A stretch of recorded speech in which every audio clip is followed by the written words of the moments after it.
Welcome to Drowning in Noise, How Accommodating Nonsense Poisons Our Discourse. My name is Sara Passmore and I'm the Head of Education and Promotion at the British Humanist Association. So before we actually start the formal speaking, we'd like you to actually just introduce yourself to each other. I mean, I'm sure that there's lots of new faces in the room, so if you could just introduce yourself to the person sitting directly beside you, that would be lovely. Just say hello. All right, and now you've met each other enough.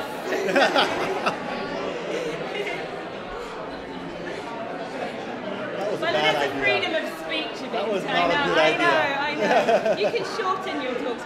All right, ladies and gentlemen, I'd like to introduce our speakers. I'm delighted to have PZ Myers here today to speak to us. I'm sure everyone in the room knows him. Prolific blogger, a wonderful biologist from the University of Minnesota, and a very possibly controversial and outspoken figure, so something to look for. No? All right. And also David Silverman, who's got a long history of being a very outspoken atheist, so we're looking forward to hearing about some of your experiences, especially from the United States, where obviously you don't have the same freedoms as we do in the UK to criticise and be openly atheist. So very much looking forward to hearing from both of you speak today.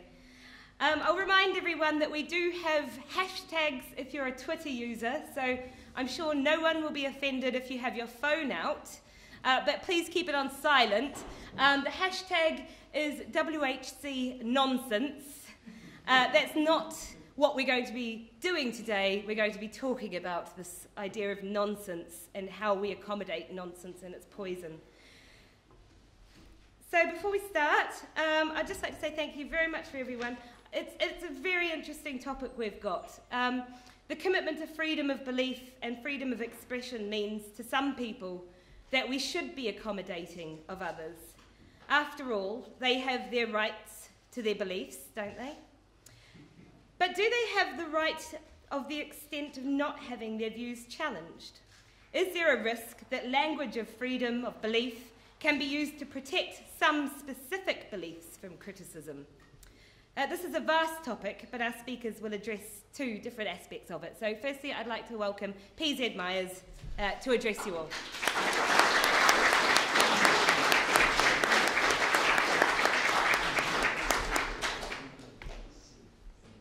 Okay, let me just find my way here. All right.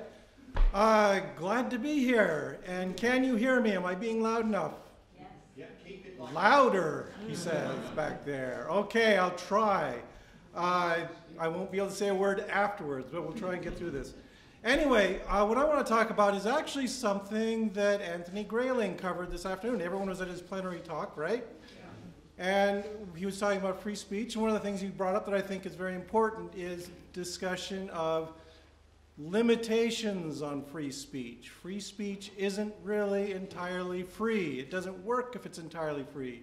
If I had to summarize my whole talk here in just one metaphor, it's that if you got some person dominating the discourse with a bullhorn, the answer is not to give everyone a bullhorn.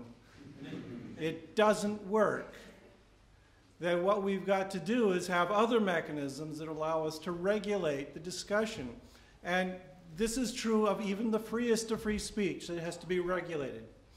So whoever said that the answer to bad speech is more speech, which is a very common phrase you'll hear, never had to run a modern website.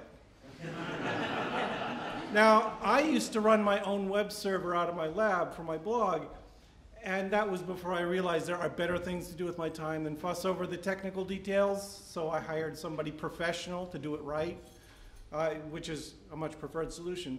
But anyway, I was running this on my own, and that meant getting down and dirty and deep in the bowels of the machine and watching the code and all this kind of cool stuff. And you know, I could see it, that I would be working on the server, I'd be down there looking at the incoming signals, I'd plug the Ethernet cable into the computer, and within milliseconds, I would be getting pinged by people trying to get on the server.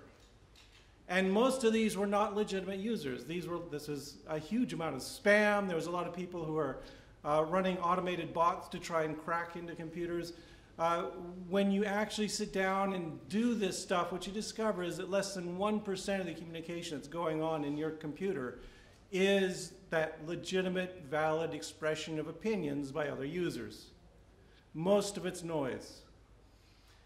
All of you also know this. You don't have to run a web server to be exposed to this.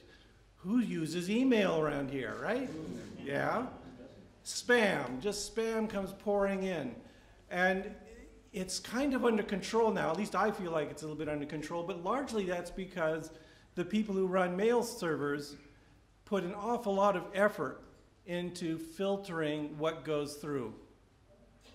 That Gmail, for instance, has some very smart algorithms behind it that's busy detecting large quantities of crap that are pouring into your computer, and you don't even see it. What you do see is just a fraction of what's being aimed at you. So, you know, it's just a simple fact of life that if you have open, unregulated free speech, you are going to drown in noise. There's just no way around it. And it's also the case, though, in every non-technological discussion that you engage in. So, you know, look at this room. Here I am talking. And you guys are paying attention. You're not interrupting me. It's amazing. You're not suddenly jumping up and yelling at me. Nobody is trying to sell me penis enlargers in this room. This is, oh, one guy, okay. Somebody throw him out. And you see also when the Q&A rolls around, what are you guys going to do? Are you all going to mob the front of the room and you start yelling at us? No, you're going to take turns. You know, that skill that you learned in kindergarten. That's a basic element of civilized discourse. It's that you can have a conversation and allow the other person to speak. And we take these kinds of rules for granted. They're just part of the process of communicating with people. Now, the tricky part of all this is how do you establish those rules? As I just said, we've got rules. They're implicit. Sometimes they're not even recognized. But we have these shared rules. How did they come about? What kinds of things do we allow to occur in a discussion? And I think an important part of the process of free speech is that you have open and honest discussions about exactly what you're going to allow. That you will have restrictions on free speech. And the question is, can you make those that don't trample all over everybody's rights? Every discussion has to come with a recognition of the limits of the discussion. Now, some of those limitations are really easy. For instance, you may have a right to free speech, but you don't have a right to an audience. So David Silverman, for instance, is going to get up in a few minutes, and he's going to give this hysterical, abusive speech in which he rants and raves about atheism, okay? And, you know, I think everyone ought to hear that. It's good for you to get that kind of stuff, getting your blood boiling. But that does not mean that Dave gets to show up at your house for dinner and start haranguing you, right? I think he's aware of this. Pretty sure. Really? Yeah, okay. He's got to be invited, right? That's part of the rules, is you can tolerate aggressive, outspoken speech if you're in a situation where you've invited it, where you can ask for it. Similarly, you know, on Sunday, I understand there are these churches around here. I don't think Dave is going to show up at the local Anglican church and try to give his atheist sermon shouting down. That's a great idea. Okay, I have just ruined church services for everybody. I think you fixed church Or I've services for improved everybody. them. Okay. But you see the issue is that there are rules, and we're expected to behave within those rules.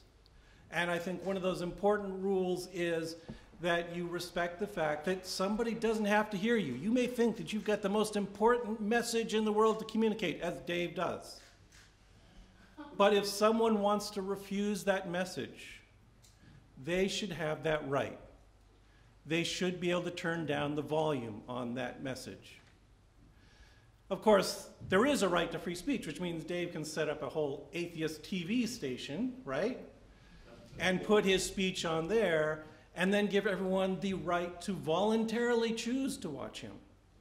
That's what real free speech is. Not Dave forcing you to listen to him, but giving you the choice to listen to him. I think we can all agree that we don't have a right to impose our views on others, but that it is a violation of the principles of free speech when others, like governments or corporations or religious organizations, try to dictate what we may read or hear. That on the one hand, forcing people to read a message is wrong, but on the other hand, limiting voluntary access to media is also wrong. We have to find a middle path here. So when governments arrest individuals who try to express their rejection of religion, or when they shut down access to Twitter by all of their citizens because the state is being criticized, or when the press is corrupted and no longer questions the actions of the state, we can all agree that it is a violation of a principle that we consider important for the welfare and happiness of people. Except, not even that idea is without exceptions. That there are cases where there are legitimate reasons to silence voices out there. And that's where it gets really difficult. But let me give you some examples of cases like this. You see, one big problem I have is that words have power. I shouldn't even have to say this to people in an organization which believes strongly in the power of communication and persuasion and reason. We are not promoting the cause of humanism with soldiers and tanks, I don't think. But solely by telling people about the virtues of humanist thought and encouraging open-mindedness and critical thinking and the questioning of dogma. And we all think that working within the framework of law and media is an effective and appropriate way to do that. At least I haven't heard anyone suggesting yet that the World Humanist Congress needs to start up a military arm, right? So we implicitly recognize that our message is a powerful one, that our message should have the ability to persuade people. So words have power, and we know this. But there's a curious asymmetry in how we think about this. Words have power, but we think everyone ought to be able to use this power freely. Really? There ought to be no restriction on how words can be expressed? I don't think we really believe that. We ought to recognize that because that's the only way we can properly develop rules and protocols for restricting speech in non-oppressive ways. So let me give some specific examples where free speech absolutism totally fails. One example, should creationism be taught in science classes? This is one near and dear to my heart. Many creationists literally argue that their freedom of speech is abridged when they are not allowed to teach their views in public schools, classrooms, to children even. One of the most popular slogans of the intelligent design creationism movement is, teach the controversy. They are arguing that issues ought to be resolved by giving equal time to all sides and letting the kids decide which science was right. And that's a free speech argument. It really is. But I'm a teacher and I have absolutely no illusions about this. If you give kids a choice between an easy answer that says, all you have to do is believe that God did it is an acceptable answer on the exam, versus the complex answer that requires math and data and a rejection of the dogma that their parents promote, most will happily accept the one that makes studying for an exam easiest. Be real about this, right? We know this is the case. I also know that if we open the door to anything goes, that we should teach all sides, then education becomes a matter of opening a fire hose of noise on the classroom and drowning the kids in chaos. We can't do that. That's not an education. The answer is that, of course, we have to have criteria for determining what core ideas must be taught, and that we humanists and atheists have a pretty clear idea on that. We advocate for a secular and universal education where the content is dictated by reality. If an idea is supported by the evidence, and there's a clear, reasonable path by which any reasonable person can arrive at a consensus, then we should teach that, and not the idea that is contradicted by the evidence. But even that answer is fraught. All of these issues get very tangled up and complicated. For example, if that's your rule, if it's got to be evidence-based, how do you teach poetry? You can't do it that way, right? There is no mathematical formula to describe what is a great poem. And the creationists will also reply that you're valuing a certain specific set of things. You are valuing evidence. But what if we value social cohesion? What if we value obedience to the natural order of things? Then what they would argue is, well, we should be teaching religion. Religion is much better at enforcing obedience than science is. And we can argue for hours over that issue, and we do. Thing is, of course, we're right. They're wrong. But again, you see the problem is, where do you make that decision? And I think part of what helps us make that decision is that we have to be crystal clear on what our values are, what is driving our decision about what should be taught. Let me give you another example of free speech that perhaps should not be protected. Should rape and death threats be protected as free speech? This is a hot issue on the internet nowadays, and yes, people are actually arguing that using online media to harass, stalk, and threaten people is a free speech issue. And it actually is. I agree with them on that. It is a free speech issue. If you're a purist who believes that everyone ought to be free to create multiple pseudonyms and deluge your enemies with racist, sexist, or abusive slime, then of course you're going to demand that your right to do so may not be infringed. You'll also make the same playground excuses we all heard as kids.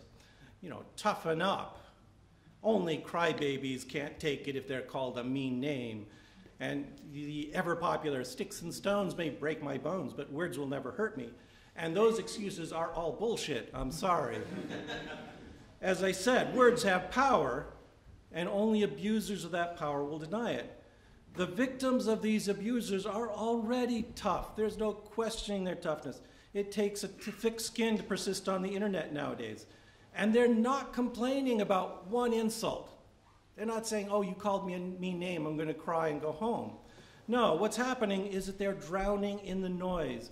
Technology has given bullies an amplifier, the power to deliver a torrent of abuse online with great ease, and unfortunately, most of the media are enablers of that bullying.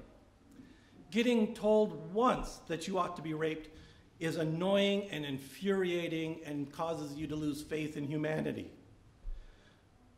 But being told that you should be raped dozens of times every day is discouraging and repressive. I know way too many people who have been driven completely off the internet by free speech fanatics who flood all of their communications with hatred and abuse. This is a case where free speech is actively being used to suppress free speech by others. Now, just because I'm trying to be difficult today, keep in mind as well that some people find messages that their cherished religious beliefs are false. You know, things like what Dave is going to say here. They also find those discouraging and repressive. And I have to say that those are concerns that have to be recognized. It is important that we don't fall into the trap of glibly announcing that free speech is simply wonderful and all we have to do is talk to each other in the sunlight and reason with one another, and everyone will be won over by the side of goodness and logic and mutual respect, because that won't happen, ever. That's not how the world works. So we've got to think very seriously about these things. We've got to talk about, should you be allowed to say that? Or maybe better, should you be allowed to say that 10,000 times to the same person? Which is clearly not communication anymore, but simply bullying. Here's another issue that we have to address. Should lies be protected as free speech? How do we deal with, for instance, faith healers? Their promises don't work. But they're so tempting to the sick and the weak, though. when the choices are to undertake an agonizing regime of chemotherapy against simply praying harder, and as a bonus, getting on the good side of the ruler of the universe, there are many people who understandably choose the latter course because someone is lying to them about the effectiveness of prayer. How do we deal with advertising? It's easy when the lies are obvious, right? Such as the old campaigns in which doctors were recruited to endorse cigarettes. We laugh at those now, but they were widespread back in the 50s and 60s. But what about ads nowadays that say, for instance, beautiful women will find you irresistible if you swamp your body odor with Axe body spray and drink lots of the right kind of very watery beer. That's a really common strategy, and people fall for it.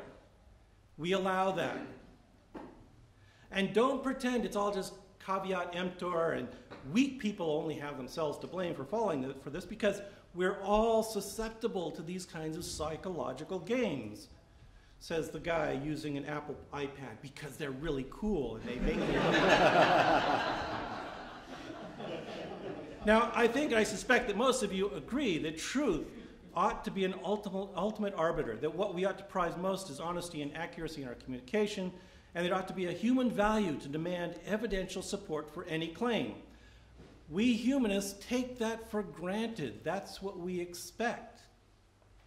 It is important that we state that expectation right up front, though, and state it clearly, and say that that value is a significant component in how we evaluate others' speech. But we also have to appreciate that it is not a significant component to others, that they may define truth by how well a statement can be reconciled to their holy book, rather than to reality. In that case, they're saying that we're not following their standards for truth. Are they right? Again, we have to use free speech to argue about that. Okay, but I've only got a little time, so let me just sum up my concerns about free speech. The big things I want you to take away from this. First of all, you don't have a right to an audience. This is a critical limitation of free speech right now in a day when technology has made it trivially easy for abusers to circumvent the limitations of courtesy and protocol. Words have power. Guns also have power, you may notice. Is unregulated access to guns the best path to a free society? We're engaged in that experiment in the United States right now, and I can tell you, no, it doesn't work very well. And similarly, words have power. We have to recognize that words must also be used responsibly.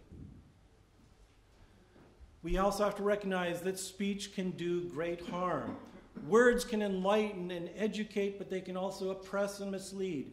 As humanists, we must appreciate the importance of truth and do what we can to stop the promulgation of lies. And that sometimes means limiting people's free speech. You are not allowed to lie to small children. And perhaps the most awkward part of what I have to say here is there are no easy answers. I haven't provided you magical answers that allow you to quickly discriminate between these issues. A commitment to free speech is hard, and the easy answers are so attractive. On the one side, we have the contingent arguing, you can't say that. That offends me. Don't do that. And on the other hand, we have people saying, I can say anything I damn well please, anytime, anywhere, anywhen. And nothing you can say will stop me from doing that. And neither is right. We have to be aware that the task we have is one of navigating between extremes. And I think the important thing we have to do is articulate our criteria for what is acceptable speech and what is unacceptable speech. And unfortunately, I'm sad to say right now in the state of the internets is that there is a lot of unacceptable free speech going on right now. Okay, I'll let Dave inspire you now. Speaking of unacceptable free speech.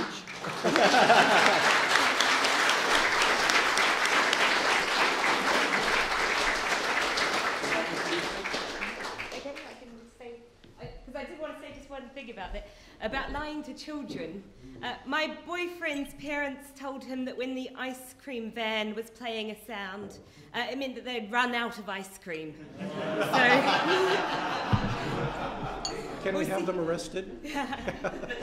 I think that was a really interesting discussion about what I would put as possibly even good manners. So thank you very much for that. I'm now going to hand over to David Silverman, who's going to use the presentation. So hopefully you can all see the screen. And once again, we'll try and talk loud to the back of the room. So thank you. Thank you. All right. Looks like this microphone is actually fastened. I was actually hoping to actually be able to walk around so that you can hear me in the back of the room. Hello back there. All right, they can hear me. Good afternoon, everybody. Hi. Okay. I'm from America, and I'm an atheist, and we're going to have to try that again. Good afternoon, everybody. That's my language. That's my language. All right, so I've got 20 minutes, and I really planned for about an hour, so we're going to go through this in a very brief setting. But I wanted to talk to you a little bit about firebrand atheism. I am David Silverman, and I am the president of American Atheists, and I am known as a firebrand atheist. I don't like the term militant atheist. I like the term firebrand atheist, and I want to tell you a little bit about what firebrand atheism means to me and what I hope it will mean to you. Now, firebrand atheism, well, first I'm going to talk about let me just go through this because I'm out of time. I only have 20 minutes. So, firebrand atheism can best be defined in 5 points. Point number 1, tell the truth. That's easy, right? Tell the truth as often as possible. Religion is a lie. All of it. That's the truth. Gods are false. All of them. That's the truth. This is nothing crazy here. This is nothing offensive. The truth is not offensive. Well, and if it is, it's too bad for you. Respect is earned, and religion hasn't earned any. The fact that somebody believes something doesn't mean that belief is respectable by default. That's all the truth. And that is the very basic rule 1 of firebrand atheism. Point 2, don't feign respect for the unrespectable. See point 1. Because what is feigning respect for the unrespectable? It's lying. It's not telling the truth. I have a friend who's a Muslim, and he came up to me it was a few months ago, and he said, "You know what, Dave? I really respect your position." And I said, "Thank you." He said, "Yeah, you know, you make a lot of sense, and you make your points out very, very well, and I respect that." And I said, "Thank you again." And he said, "And now that I've respected you, you should also respect Islam." No. You respect me because I make sense. I respect you as a person, but your belief in an invisible magic man in the sky is kind of silly, and no, I don't respect that. That's the truth. Don't accept inequality or privilege as acceptable, even if it is the norm. See point 2. Because if it's a norm and you feign respect for it, guess what? You're lying. If something is unequal in the norm of society, that does not mean you have to follow that. Point 4. I like this one because this is pretty pertinent. If someone claims to be offended by the truth, it's usually because they are used to the privilege and the inequality of points 2 and 3. Don't let "I'm offended by your words" silence you. Clarify that it is their beliefs, not the people. Beliefs, not the people that you disrespect. I respect all people. And let me tell you something, folks. A lot of people in this world believe in gods. And it's not because they're stupid. It's because they're victims of indoctrination. It's because they've had that shit drilled into their brains from when they were born. I'm from New Jersey. I use American colloquialisms. They have had that shit drilled into them. You are a Christian. You are a Jew. You are a Muslim. From the time of their birth. This is them being victims, not being stupid. You should respect humans. You don't have to remotely respect their silly beliefs of an invisible man in the sky. And if someone tries to limit your freedom using their religion do points 1 to 4 only louder. Now, that's the thing, right? They use I'm offended, but what do they use I'm offended to do? They use I'm offended to change the political correctness so that what? You obey their religious laws. That's their point. They're using political correctness to create a theocracy. And guess what, folks? That offends me. We are allowed to be offended too. We're allowed to be offended. And things like this offend me. When somebody says, I have to obey their silly laws because it offends them if I don't. That's the most passive-aggressive crap I've ever heard. And that offends me. I have rights, you have rights, and our rights are exactly equal to theirs. No less, no more. Exactly equal. If I want to say something, that's fine. But most importantly, their religious laws have no authority over me. None. None. So, and let's talk about that. We need to worry about that. Because if you give up a right, please remember this, folks. If you give up a right, even the smallest of rights, it's not the last right you're going to lose. In America, there's a cartoon called South Park. Are you all familiar with it? Right? Well, there's an episode of South Park that had Muhammad as a character. Well, the Muslims complained that it was against their religion. And so the Americans, they didn't say, well, turn the channel. They took that episode off. I lost the right to see that episode. Was that the last thing I'm going to lose? Oh, no. Channel 4 right here in the UK tried to launch a documentary, and they were not allowed to do that. The political correctness got in their way. There's never an end. If you can't draw Muhammad's face today, you can't talk badly about Islam tomorrow. And then, by the way, you're showing your hair. That offends me. Right. That's right. Threats of violence for not obeying religious laws is nothing less than terrorism. It's not okay. It's not fine that that happens. It's not acceptable that that happens. And it should be fought and called out when that happens. Those who carry out acts of terrorism, and I get this a lot. I talk badly about Islam all the time. I'm just concentrating on Islam right now because it's a good example, but I have the same animosity toward every religion. Below.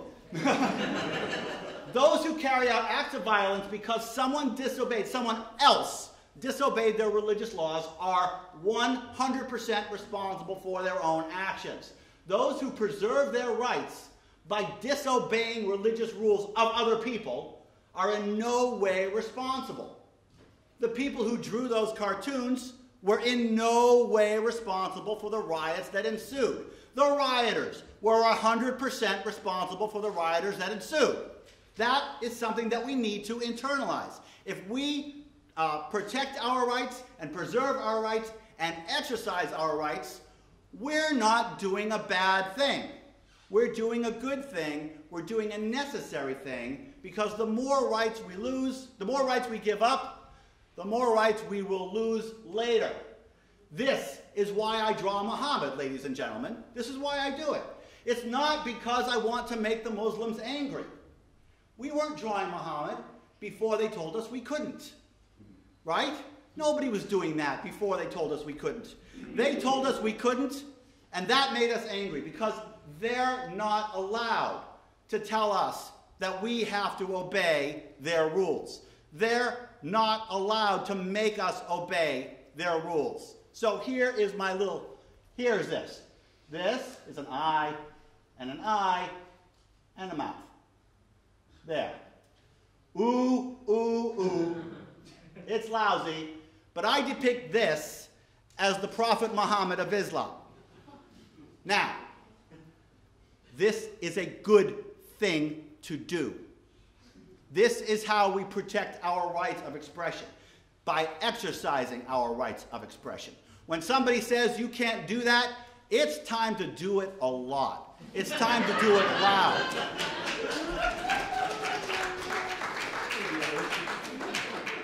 And ladies and gentlemen, I am only in danger if I am perceived to be alone.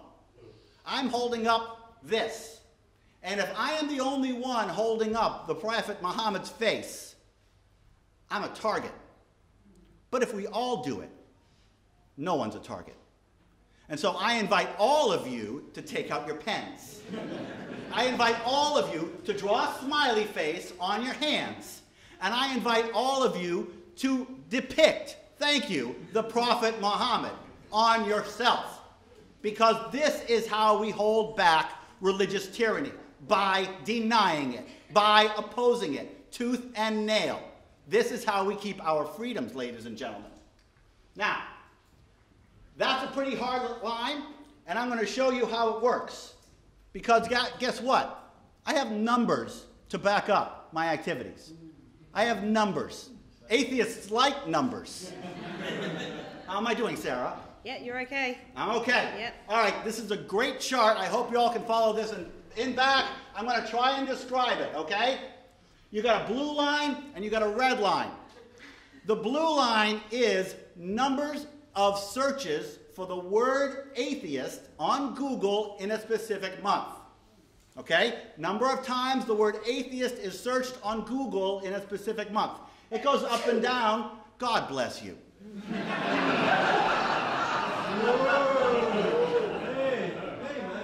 It goes up and down relative to press hits, right? When somebody talks about atheism, people look it up. The red line, which is along the bottom of there, is a floor. It's an artificial line that I've drawn to represent how many times atheist is searched on Google without a press hit. The number of times atheist is searched on Google without a press hit, which I position as a barometer of atheist normalcy. This is American-only data, by the way. So the red line shows atheist normalcy, and you can see it's steady. It always goes back. There's a press hit, and then it goes back down. There's a press hit, and it goes back down. Until Christmas of '06. Christmas of '06, something happened. Some guy named Richard Dawkins put out a book called The God Delusion. Some guy named Sam Harris put out a book called The End of Faith. Some guy named Christopher Hitchens put out a book called God Is Not Great. And there was a huge press hit around all of that, and look what happened. That red line went up. Atheist normalcy increased. And I'll give you a hint, it never goes back down to that level again. The atheist normalcy increased as a result of all those press hits. So time goes on. Christmas of '07, there's a nice peak. You'll see that every peak, every Christmas, there's a peak. This is what I call the O'Reilly factor. So it goes up and down, and then Christmas of '08, there's a shakeup again, a big press hit, because some guy named Dawkins put signs on buses in London that said, "Don't believe in God? Well, that's okay. I'll stop worrying and enjoy your life." Really crazy shit. And atheist normalcy rose again and stayed there. And you can see it zigzagging up and down until that nice little tail there at the end. Now that nice little tail there at the end is September of 2010. If you look up atheist September of 2010, you'll find out what did that little peak. Two things happened in September of 2010. Number one, the Pew Research came out and said atheists know more about religion than religious people. We all knew that now, didn't we? Number two, and far more importantly, I was elected president of American Atheists. And then the firebrand came out. Then we started to put up billboards. Then we started to do press hits. Then I started to draw Muhammad. Then this happened. Now, that jump in normalcy is twice as high as the other two jumps, and it happened in half the time. Twice as high, half the time, and look at those peaks, pulling up that red line. Guess what? If you Google the month of all those peaks and the word atheist, you will come up every single time with American atheist firebrand activity. You know it's a myth. You know they're all scams. These are all the billboards, all the press interviews I had, the Reason Rally. The Christian and Mormon billboard, that was great. We put a Mormon billboard on a truck and followed Mitt Romney's campaign around.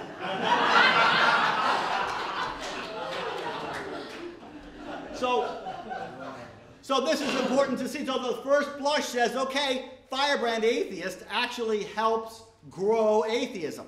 But there's more data that needs to be gathered there, right? Maybe that's just rising of all ships. Maybe that's just a coincidence. But no. How do we find that out? Well, we look up other terms. Humanism, skeptic. And guess what?